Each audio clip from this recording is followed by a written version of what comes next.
मलेन्द्र कलवर्ती नौ देवताओं की, मुल्लांक श्री चिंतामणि पार्श्वनाथ भगवान की, आचार्य भगवंत गुरुवर श्री विद्यासागर जी महाराज की, परम पूज्य आचार्य श्री शमेशाह जी महाराज की, परम पूज्य मुनिवर श्री निर्दोष साहब जी महाराज की।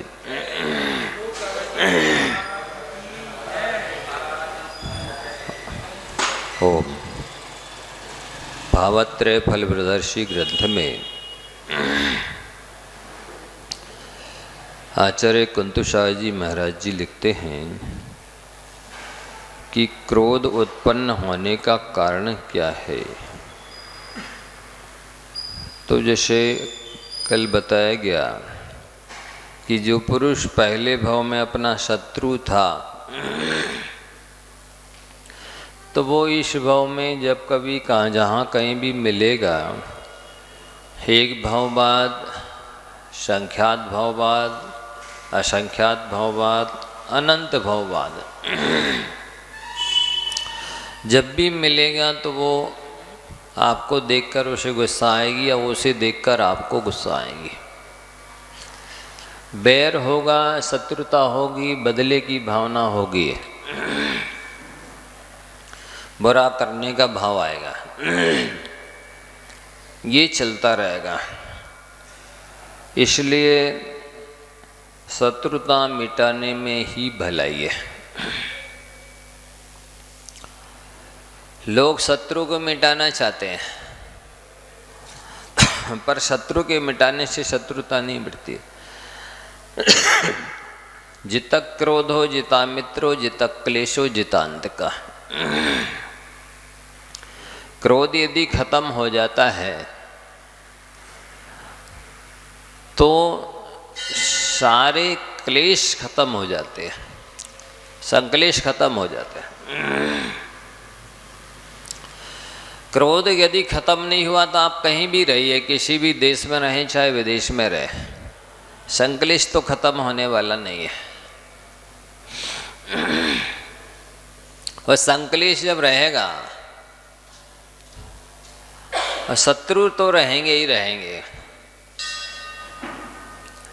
क्रोध रहेगा तो शत्रु रहेंगे, और शत्रु रहेंगे तो संक्लेश रहेगा। आपका आर्त ध्यान मिट नहीं सकता, आपका रौद्र ध्यान मिट नहीं सकता, आप चैन से शांति से नहीं रह सकते हैं, निराकुल नहीं रह सकते। आपको भय रहेगा, चिंता रहेगी, बेचैनी रहेगी, आकुलता रहेगी। तो क्रोध है तो शत्रु हैं, और शत्रु हैं तो संक्लेश है, और संक्लेश है तो बार बार जन्म मरण तो निश्चित है। इसलिए यदि बार बार जन्म मरण नहीं करना है, बार बार एक दूसरे से बदला नहीं लेना है, दुर्गतियों में नहीं जाना है, कष्टों को नहीं सहना है, तो क्षमा मांग लो और क्षमा कर दो। इसमें भलाई है, इसमें कुछ भी नहीं जाता, केवल कसाए जाएगी, मान कसाए, और कुछ नहीं जाएगा। क्षमा मांगने में और क्षमा करने में यदि कोई बाधक है तो वो मान कसाय है। मतलब जो समस्याएं पैदा करता है उसे क्रोध कहते हैं। क्रोध से अनेक समस्याएं पैदा होती हैं, और जो समस्याओं से बाहर ना निकलने दे उसे मान कहते हैं। क्योंकि मान कसाय क्षमा नहीं मांगने देती, क्षमा नहीं करने देती है। वो कहती नहीं, हम क्षमा नहीं करेंगे, क्षमा नहीं मांगेंगे। और जब क्षमा नहीं मांगता है, क्षमा नहीं करता है, तो समस्याएं तो रहेंगी, उससे आप घिरे रहेंगे। इसलिए क्रोध से शारीरिक हानि भी है, अनेक तरह के रोग उत्पन्न होते हैं क्रोध से। मानसिक हानि भी है, अनेक तरह से ज्ञानावरण आदि कर्मों का बंध होता है, उन पर आवरण आता है। वाचनिक हानि भी है, शुभ वचन नहीं निकलते हैं। सामाजिक हानि भी है, समाज में भी कोई क्रोधी को अच्छा नहीं समझता है, पारिवारिक हानि भी है, परिवार में भी लोग क्रोधी को पसंद नहीं करते, और परलोक संबंधी भी हानि है। तो आध्यात्मिक हानि, सब तरह की हानि ही हानि है। धर्मार्थ काम मोक्षाणाम, धर्म अर्थ काम मोक्ष, चारों पुरुषार्थों का विरोधी है क्रोध। क्रोधी की दुनिया विरोधी, माने की हानि ही हानि, ये सूत्र है। दुनिया विरोधी होती है, इसलिए क्रोध करके अपने आप को बड़ा साबित नहीं करना चाहिए, क्योंकि क्रोध तो कायरता की निशानी है। क्षमा वीरों का आभूषण है, क्षमा करके वीरता दिखानी चाहिए। एक बार एक नाटक दिखाया गया और उस नाटक में ये दर्शाया गया कि एक महापुरुष ने अपने शत्रु को 99 बार क्षमा कर दिया। कितने बार? 99 बार क्षमा कर दिया, और 100वीं बार में धड़ से गर्दन को अलग कर दिया। तो ये क्या सिद्ध किया जा रहा था इससे? क्षमा वीरस्य भूषणम। बोले ये दिखा रहे थे कि 99 बार क्षमा की, इसलिए तो क्षमा कहलाई, और 100वीं बार धड़ से गर्दन को अलग कर दिया, इसलिए वीरता कहलाई। लेकिन जिन लोगों ने ये नाटक दिखाया या ये जो अभिप्राय समझा, ये सही नहीं है। क्यों नहीं है? जब 99 बार क्षमा किया तो क्षमा तो कहलाई।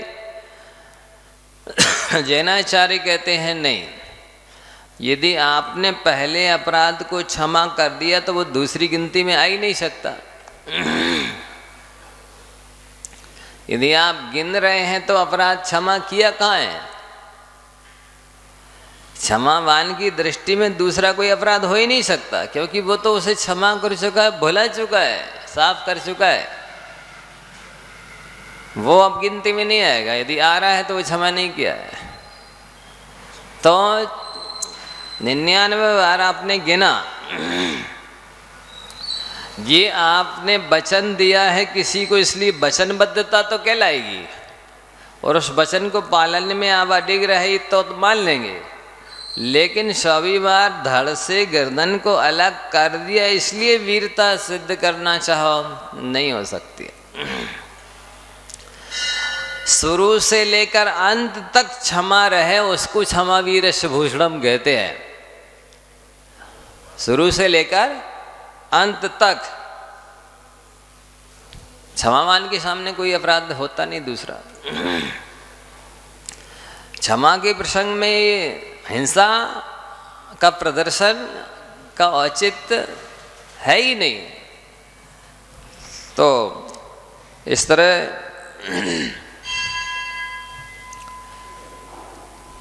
आचार्य तो ये कहते हैं, मारना है घर किसी को मार दो एहसान से। मारना है घर किसी को मार दो एहसान से, क्या मिलेगा घर किसी को मार दोगे जान से। क्या मिलेगा घर किसी को मार दोगे जान से। जान से मारा गया वापिस कभी आता नहीं, और एहसान का मारा गया फिर सिर उठा सकता नहीं। एहसान से मार दोगे मतलब उपकार कर दोगे तो वो आपके सामने सदैव सिर झुकाए रहेगा, ये मेरे उपकारी है। और मार दोगे तो वो चला ही गया जान, सब क्या मिल जाएगा, दोबारा आने वाला है नहीं। इसलिए क्षमा, ये समझदारी इसमें है कि एहसान कर दो, उपकार कर दो। शत्रु को भी झुकाना है तो उसको भी एहसान करके झुका दो। देखो, क्रोध से शत्रु जीता जा सकता है ऊपर से कुछ समय के लिए। ध्यान देना, बहुत रहस्यमयी बात। क्रोध से शत्रु को ऊपर से जीता जा सकता है कुछ समय के लिए, लेकिन क्षमा से शत्रुता जीती जाती है। ये विशेषता है। क्रोध से शत्रु जीता जाता और क्षमा से शत्रुता जीती जाती है। लोग 24 घंटे इससे परेशान हैं, क्रोध से और हानि भी प्रतिपल उठाते हैं, उठा रहे हैं, लेकिन इस बात पर वे विचार नहीं करना चाहते हैं, विचार नहीं करना जानते हैं कि हमारा लाभ आखिर है किसमें। तो यहाँ आचार्य महाराज यही कह रहे हैं कि आपने पिछले जन्मों में जिससे बैर बांध रखा है वो जब कभी भी जब कहीं भी मिलेगा तो आपसे बदला तो अवश्य लेगा।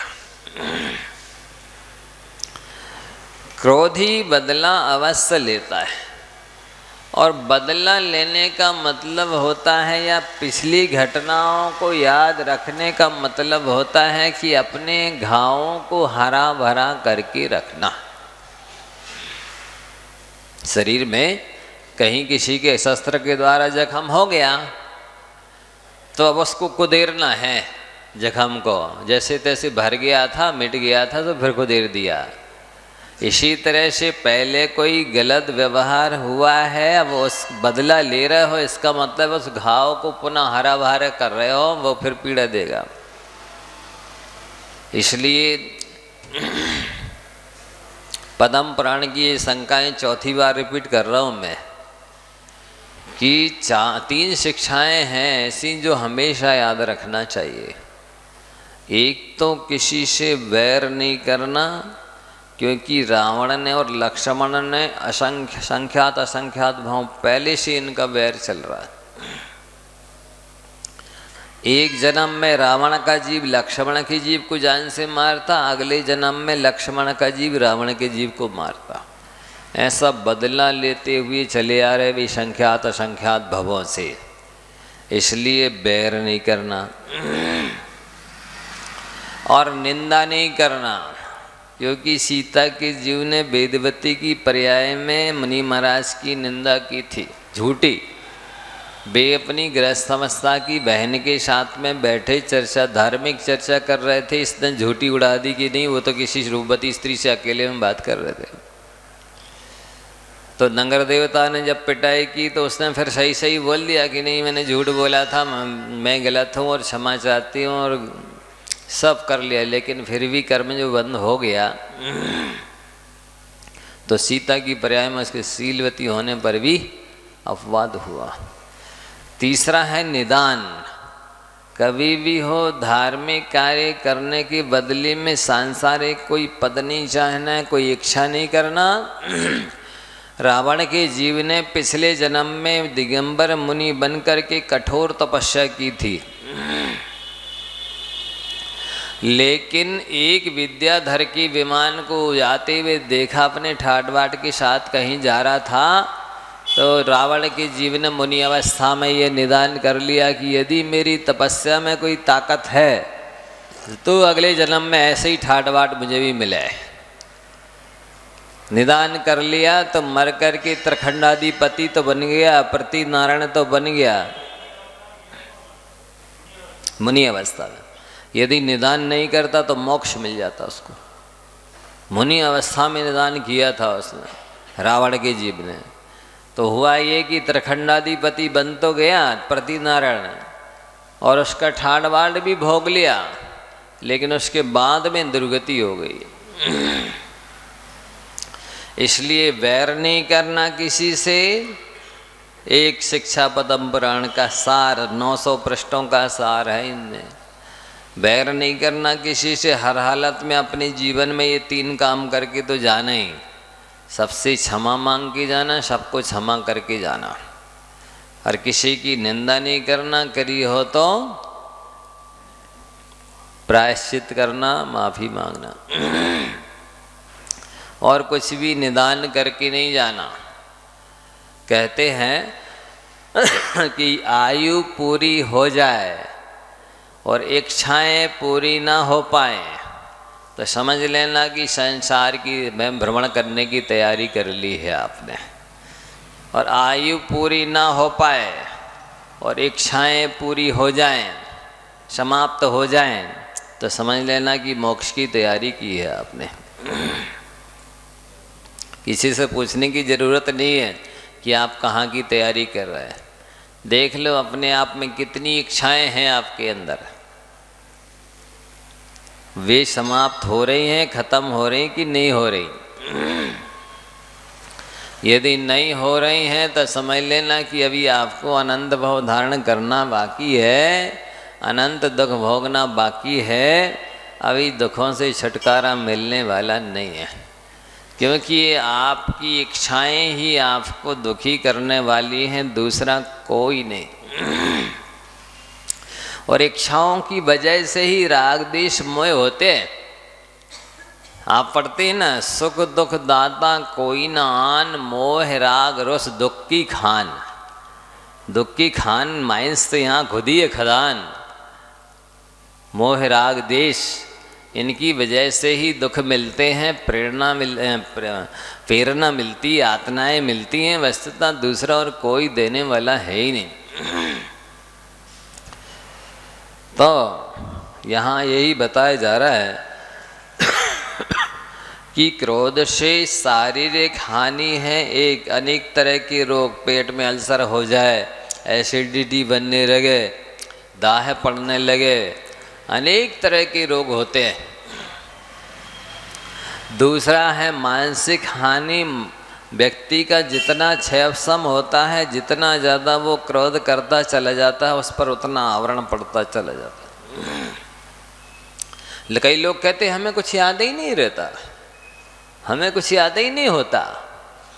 होवे तो कैसे होवे, इतनी गुस्सा कर लिए, इतने वैरी विरोधी खड़े कर लिए, तैयार कर लिए हैं कि उन सब ने आपके ज्ञान को आच्छादित कर दिया। आगे चल कर के तो यही स्थिति तक बन जाती है, व्यक्ति को बड़े बड़े माने आचार्य, उपाध्याय, साधु, तपस्वी लोगों को भी यदि गुस्सा आ जाए या विभाव विकार रह जाए तो अंत समय में नमोकार मंत्र भी याद नहीं आता है। ऐसा मूलासर में गाथा आती है, हंदी चिर भाव दाबिये जी पुरुषा मरण देश कालम में, पुब कद कम गर्वित तड़ेण पच्छा पड़ी पड़ंती। बहुत गंभीरता से ध्यान देने लायक है। खेद है कि जिनकी आयु 1 कोटि वर्ष पूर्व की थी, 1 कोटि वर्ष पूर्व समझते हैं, 1 करोड़ में 1 करोड़ का गुणा करो, जो गुणन फल आवे वो 1 कोटि वर्ष पूर्व वर्ष है। असंख्यात असंख्यात बरस होते हैं उसमें। इतनी लंबी आयु है। 8 वर्ष अंतर मुहूर्त में किसी ने दीक्षा ली। इतने लंबे समय तक उन्होंने सारे 28 मूलगुण पाले, लेकिन हो सकता है फिर भी जन्मांतरों के बांधे हुए कर्म ना कटे और वे उस समय उदय में आए जिस समय उनकी संलेखना का अवसर चल रहा है, समाधि का अवसर चल रहा है, तो बेकर्म उदय में आकर के उनकी समाधि बिगाड़ सकते। ऐसे ऐसे भी कर्म हो सकते हैं। हंदी आचार्य भगवान खेद व्यक्त करते, खेद कि चिर भावदा भी जी पुरुषा मरण देश कालम में पुब कद कम गर्वत तड़न बच्चा पड़ी बढ़ंती। कर्मों की गुरुता, कर्मों की भारीता, कर्मों की गरिष्ठता, कर्मों की दुश्चरित्रता छदमस्त व्यक्ति के ज्ञान के गोचर नहीं। आप जो नहीं सोचना चाहते वो सोचने के लिए बाध्य कर देंगे कर्म, आप जो नहीं बोलना चाहते वो बोलने के लिए बाध्य कर देंगे कर्म, आप जो नहीं करना चाहते हैं वो करने के लिए बाध्य कर देंगे कर्म। कर्मों की ऐसी दुश्चरित्रता होती है, कर्म इतने बलवान होते हैं कि व्यक्ति को भुलावे में डाल देते हैं। और सबसे पहले कर्म व्यक्ति के माथे को और पेट को खराब करते हैं। बस 2 चीज़ें मेन है, ये 2 खराब हो गए तो आपका सब कुछ खराब हो जाएगा, फिर कोई काम में नहीं आएगी। बाकी कितनी शक्तियाँ आपके पास रहें वे सब निष्काम हो जाती है, फैल हो जाती है। इसलिए अपने जीते जी इतना पुरुषार्थ तो अवश्य कर लो कि जितने भी असंतुष्ट लोग हैं उन सबको संतुष्ट कर दो, क्षमा मांग लो, क्षमा कर दो। धन धरती जो मुख से मांगे सो सब दे संतोष है। जो मांगे दे दो, लेकिन संतुष्ट कर दो उसको। उस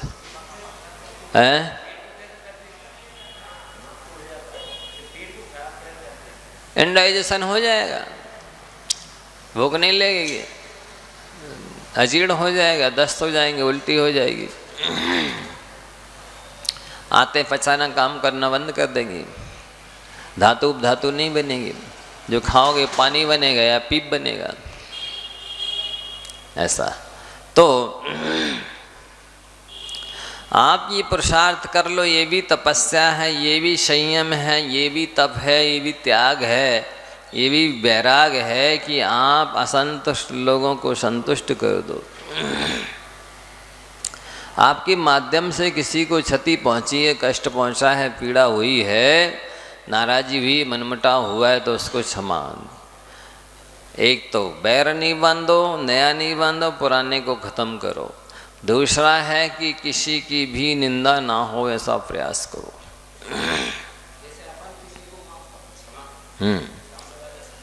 नहीं करे तब तक प्रयास करते रहो जब तक क्षमा ना करे, फिर उसी की माला। यही तपस्या है, यही पुरुषार्थ है, यही साधना है। जिंदगी भर करते रहो। 1 करोड़ 8 लाख बार मांग लो क्षमा, कैसे नहीं करता है? ऐसा हो ही नहीं सकता। पत्थर दिल भी होगा तो झुक जाएगा, पिघल जाएगा।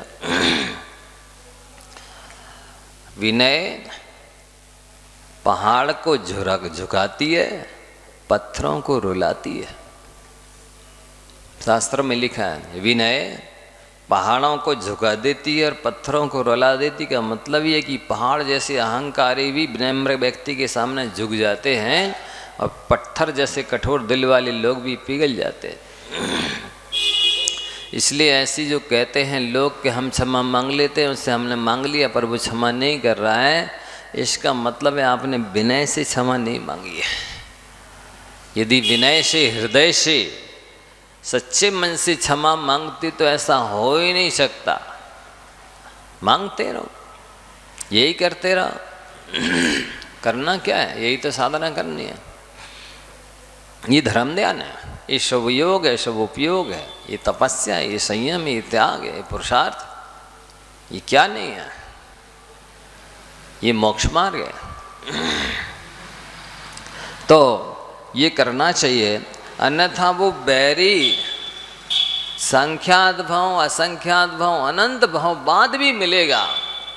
और एक सागर नहीं 33 सागर के कई सागर निकल जाएं तब भी वो भूलेगा नहीं आपको।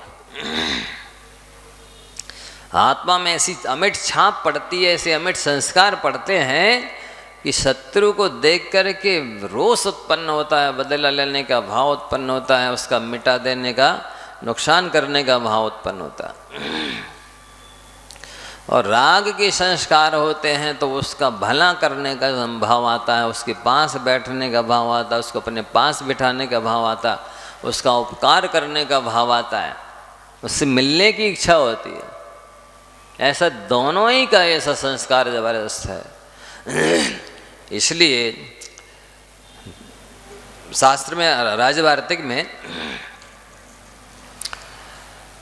ये तो आया है कि आप मतलब धर्म मित्र बनाएं। क्या बनाएं? धर्म मित्र, जो धर्म में लगाए ऐसा मित्र बनाइए।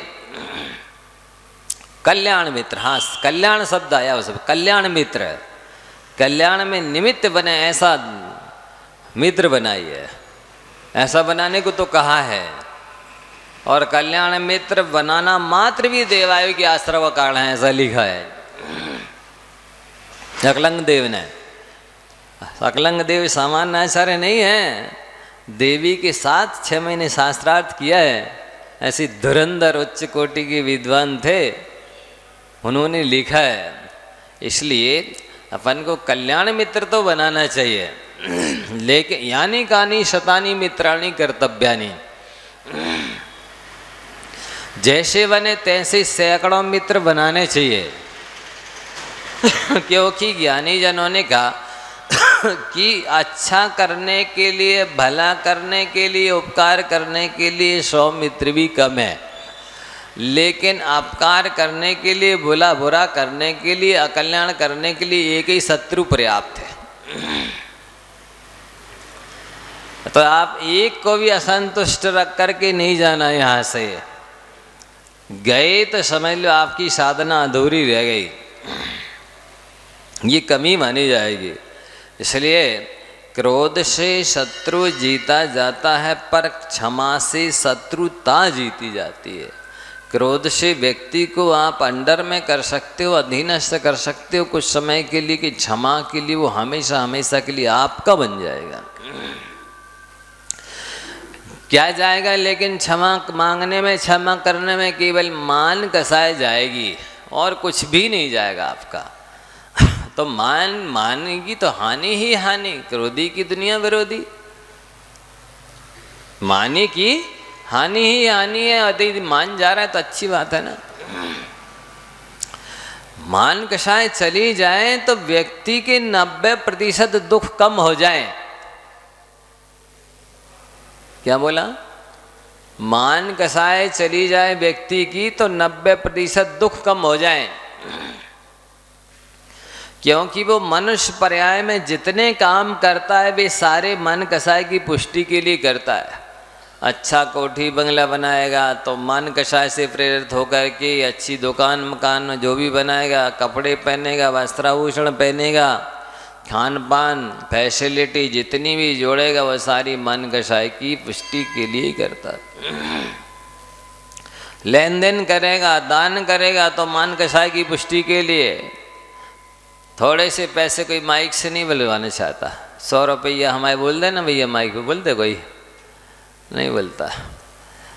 गुप्त भंडार में भी नहीं डालेंगे, वे बड़ी सी रकम देंगे और माइक पे बुलवाएंगे। सच्चे दानी होंगे तो वे भले ही 1 रुपया डालेंगे, लेकिन गुप्त भंडार में डालेंगे बिना आवाज़ किए। ऐसे कहते ना कई बार, डाल के गुप्त भंडार में सब देख ले वे आजू बाजू वाले कि इन गुप्त भंडार है, पैसा डाले भैया। हाँ, तो बिना आवाज़ किए 1 रुपया भी डालो तो बड़े दानी हो आप। और करोड़ों का दान बुलवा, माइक पर बुलवा करके दिया है तो हम नहीं मानते बड़ा दानी। क्योंकि आपने कितने बार माइक पे नाम बुलवा लिया, हैं, श्रीफल चढ़वा लिए, साल माला पहन ली, तिलक लगवा लिया, सम्मान पा लिया, हैं, नाम बुलवा लिया। इतना सारा तो एडवर्टाइजमेंट हो गया आपका। जितना दान दिया उससे ज़्यादा एडवर्टाइजमेंट हो गया। मैंने पहले भी बोला और इसलिए फिर से बोल रहा हूँ। आ जाए बात समझ में तो ठीक है, नहीं तो हमारा माल हमारे पास। नहीं समझे? हमने तो दिखा दिया है, आपको पसंद आए तो ले लो, नहीं आए तो हमारे पास है। कि आपने कोई भी प्रोडक्शन किया, उत्पादन किया, माल लाए और आपको एडवर्टाइजमेंट कराना है, सो न्यूज़पेपर वाले को या टीवी वाले को आपने 1 लाख रुपया दिया कि भैया हमारा एडवर्टाइजमेंट कर दो। अब उसने इतने भाई इतने में आपका फ़ोटो या वो देंगे, हम इतने पैसे लगेंगे, बोल दिया उसने, भाई ठीक है इतनी साइज़ का हमारा इतना दे दो, फ्रंट पेज पर दे दो, ठीक है इतने पैसे लेंगे, दे दिया उसने। कितने दिन आएगा? 1 बार आएगी, 4 बार आएगा 1 महीने में, दे दिया 1 लाख रुपये ख़त्म।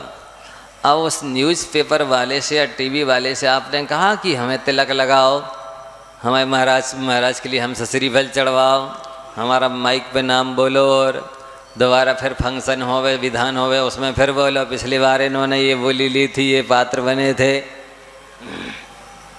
क्यों बोलते हो? फिर ये बोलते हो कि हमारा और मंदिर पे नाम लिखवा दो, हमने आपके लिए एडवर्टाइज के लिए पैसे दिए। जब आप उससे नहीं बोलते, लाखों रुपए दे देते। फिर यहाँ धर्म क्षेत्र में आपने माइक पे नाम बुलवा लिया, तिलक लगवा लिया, श्रीफल ले लिया, भेंट कर दिया, सम्मान हो गया, एडवर्टाइजमेंट हो गया। अब इसके बाद में पत्रिका में नाम, पत्रिका में फोटो, फिर मंदिर के पत्थर पे नाम। अब इसके बाद में और भी अभिलाषा रखें कि अभी हमें पुण्य बंद हुआ होगा, पुण्य मिलेगा, स्वर्ग मिलेगा। कमाल हो गया, धर्म तो बहुत सस्ती चीज़ हो गई। अच्छा व्यापार है ये, हैं? सब कुछ कर लिया और पैसा भी बाकी है उधारी। 10 साल हो गए, 20 साल हो गए, अभी दिए नहीं है, पैसे दिए ही नहीं है। वो सब नाम फोटो तो सब हो गया, मंदिर पत्थर वत्थर पर नाम भी लिख गए, सब हो गया, पैसे अभी चुके ही नहीं है। फिर भी अभिलाषा है कि हमें पुण्यबंद हुआ होगा। काय का पुण्य है? किस चीज़ का पुण्य? तो ये लोग समझते नहीं हैं कि धर्म किसे कहते हैं। मैंने कल परसों ही बोला और फिर भी बार बार बोल रहा हूँ, इसीलिए कि लोग क्या करते, धर्म के नाम पर केवल कषायों की और विषयों की पुष्टि करते हैं।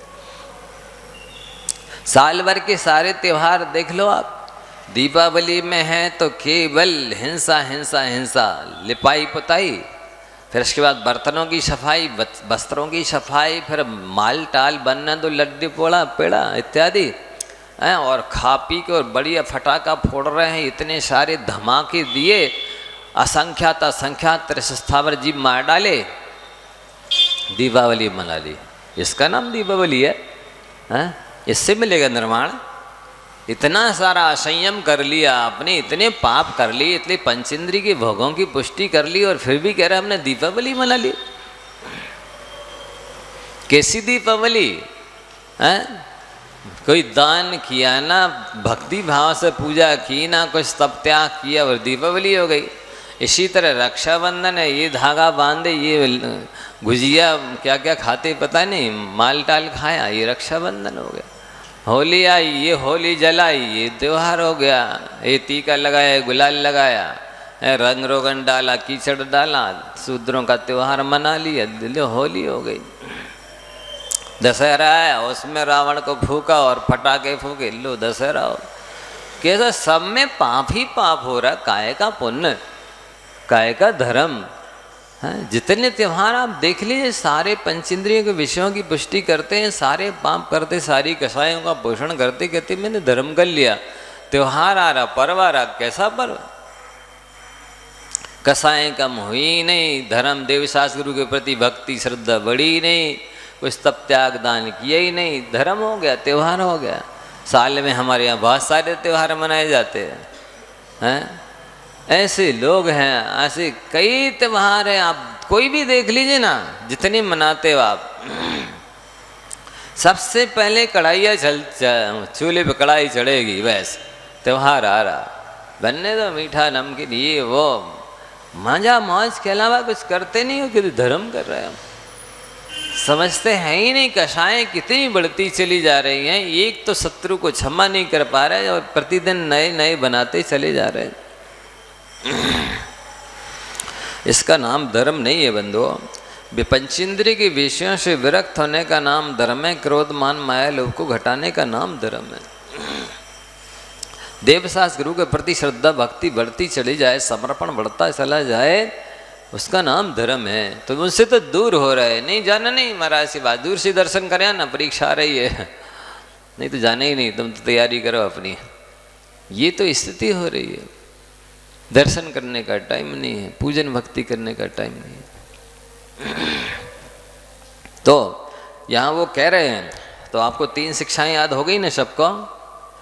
अपने जीवन में किसी से बैर नहीं करना, पुराने शत्रुओं को संतुष्ट कर देना, नए तैयार नहीं करना, ये साधना है। किसी की निंदा नहीं करना, मौन रह जाना, गूंगे बन जाना, मौन निंदा करने का अवसर आए तो, लेकिन बोलना नहीं। और निदान नहीं करना, धर्म करो या ना करो, पर धर्म करके कुछ मांगना नहीं। धर्म के बदले में नहीं मांगना, भीख मांग लेना, लेकिन भगवान से नहीं मांगना। कितनी बड़ी बात है ये। भीख मांग लेना लेकिन भगवान से नहीं मांगना। धर्म के बदले मांगना अपराध है। धर्म आत्म कल्याण के लिए है, धर्म आत्मशोधन की का उपाय है, आत्मा को शुद्ध करने की साबुन है धर्म। धर्म केवल आत्म कल्याण के लिए करना, धर्म को किसी सांसारिक ख्याति पूजा लाभ के लिए नहीं करना, सांसारिक किसी उपलब्धि के लिए धर्म नहीं करना। क्योंकि धर्म से कुछ करके कुछ मांगना एक प्रकार से व्यापार करना है, और भगवान के प्रति उनकी जो बीतराग सर्वज्ञ हितोपदेशीय स्वरूप पर प्रश्न चिन्ह लगाना है। उनकी भक्ति से सब कुछ मिलता है, इस पर संदेह उत्पन्न करना है। आपको मतलब सब्र नहीं रही, इतना धैर्य नहीं रहा, इतना विश्वास नहीं रहा कि नहीं मिलेगा ही भक्ति पूजा करने से, आपने मांग ही लिया। यह आपकी असहनशीलता है, आपका धैर्य की कमी है, आपकी श्रद्धा की कमी है, आपकी सच्ची भक्ति की कमी है। इसलिए इसको समझो और अपने जीवन को बैर नहीं करना, किसी से निंदा नहीं करना, निदान नहीं करना। 3 चीज़ों से बचो। ये 900 पृष्ठ पद्म पुराण के ग्रंथराज का सार है 3 में। इन 3 की वजह से ही ये पद्म पुराण की रचना हुई है पूरी। तो ये यहाँ पर कह रहे हैं कि शत्रु जब भी मिलता है अगले भाव में, संख्यात भाव में, असंख्यात भाव में, अनंत भाव में, अनंत सागरवाद मिले चाहे अनंत भाववाद मिले, जब भी मिलेगा वो आपको देखते ही गुस्सा आएगी, उसको आपसे बदला लेने का भाव आएगा, आपको मारने का भाव आएगा, आपके कार्य में विघ्न डालने का भाव आएगा। दूसरा कह रहे हैं अपने शरीर को नाश करने वाला था वह विरोधी था, अथवा अपने किसी कुटुंबी के मनुष्य का वियोग करने वाला था, और आपने आके बीच में उससे बैर ले लिया।